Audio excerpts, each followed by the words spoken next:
ये जो जिस संसार में ये जो जीव रह रहा है, जो संसार की रचना हुई है, ये कर्म भूमि है, कर्म भूमि। कर्म प्रदान विश्व कर राखा, जो जस करें सो तस फल चाखा। यानी कर्म प्रदान बताया गया है इसमें। जैसा हम कर्म करेंगे, अच्छा कर्म करेंगे तो कल हमारा अच्छा भाग बनेगा, बुरा कर्म करेंगे कल हमारा बुरा भाग बनेगा। यानी कर्म की पद्धति, कर्म को यहाँ सर्वश्रेष्ठ बताया गया है। भाग्य नाम की कोई चीज नहीं है,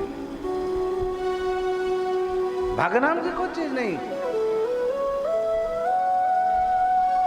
क्योंकि भागवत कथा में भी कर्म की व्याख्या की गई है कि कर्मणा जायते जंतु कर्मणे विलीयते सुखम दुखम भयम खेमम कर्मण्येवाधिपद्यते। कर्म को हर जगह गाया, गीता जी में भी कहा कर्मण्येवाधिकारस्ते मा फलेषु कदाचन। तो कर्म, जैसा तुम कर्म करोगे वैसा तुम्हारा भाग बनेगा। यदि तुम आलसी बन गए, गृहस्थी को कभी आलसी नहीं होना चाहिए, ये हमारे शास्त्रों में लिखा है। गृहस्थी को आलसी नहीं होना चाहिए। हम आलसी बन गए महाराज, भाग्य में होगा तो ठीक है।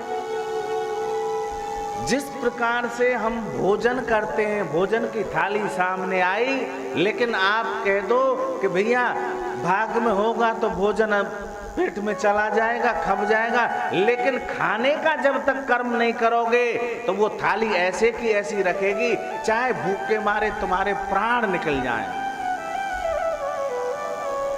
बहुत कह देते अरे भैया तुम तो 7 तालेन के अंदर सो, जो भाग्य में होगा वही मिलेगा।